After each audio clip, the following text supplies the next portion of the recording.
At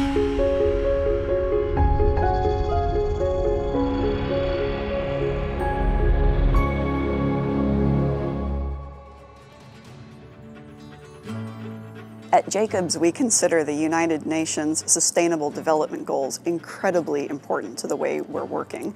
And that is primarily because we are not just looking to make cities better, we're actually looking to make cities the best place to live in the world. And in order to do this, we have to have a truly holistic approach. We have to be looking across different business lines and different issues in relation to economics, equity, and social justice. We looked at the well-being impact of green space on urban residents versus rural residents, and we actually found that the well-being impact was approximately the same between the two. But it turns out, when we really unpicked the research, that the impact of the green space in an urban environment is much greater for urban citizens, which again really surprised me. It probably won't surprise you that in an urban environment, people's well-being goes up quite a lot when they have access to good public transit. But in fact, it goes up by a factor of about 10% for the average UK urban resident, which is quite significant. And the monetary value associated with that is over £3,000 per person per year, which is extremely high. We also took some time to figure out what is the monetary value of this access to green space for urban citizens, and we found that it was actually over £6,000 per person per year. Out of all the factors we looked at in terms of well-being and how it affects the way people live, green space was absolutely the most important.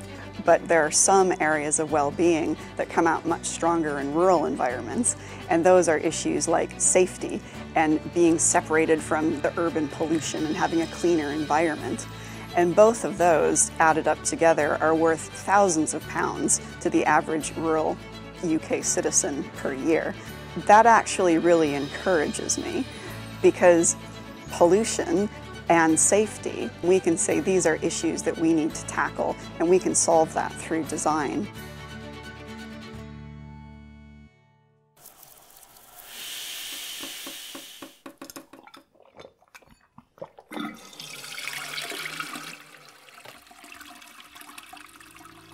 Water sustains life, but we all know it's finite, and this is a major humanitarian issue, and it is an issue that needs a global solution.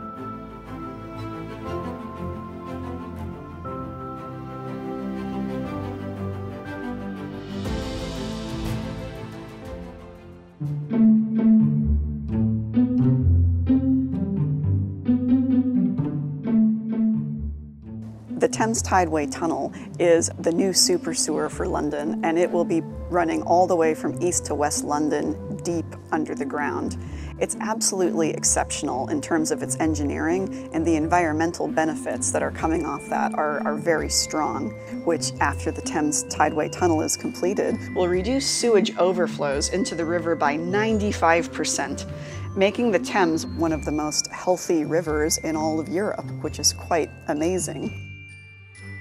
The history of London's sewer system is quite fascinating. Prior to 1860s, the Victorian Londoners were discharging their sewage directly into the River Thames. Over time, this created an open sewer which resulted in the Great Stink of 1858. Just like today, the government held a competition to find the best solution to solve the Great Stink. This resulted in Joseph Bazalgette winning the contract to build the main London Interceptor sewers. His design diverted sewage flow that used to go into the river into these interceptor sewers. When it was designed, Bazalgette anticipated and designed for about 4 million people, but today there are about 9 million people living in the capital city. The Sustainable Development Goal that the United Nations has designed that fits with the Thames Tideway Tunnel the best is definitely Goal 17, and that is where they're talking about achieving goals through partnership. Thames Tideway Tunnel was considered too large and too risky for Thames Water to deliver alone. It would have created management demands and financial risks that would have disrupted their primary responsibility to provide water and wastewater services to their customers. What was required was some innovative thinking that could bridge these downsides and create upside benefits for the environment, the UK, customers, and stakeholders.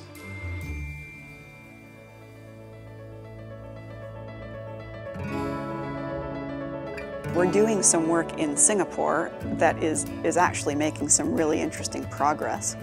One of the examples we're working on is the 2S Water Reclamation project. And in this project, we are actually collecting every single drop of water used in Singapore, and we are cleaning it and reusing it. I spent my entire career working on drinking water and used water projects throughout the globe. And this one is particularly exciting because it brings together so much innovation and creative ideas into a project that will serve Singapore for many decades to come. Often, the term sewage or wastewater is used.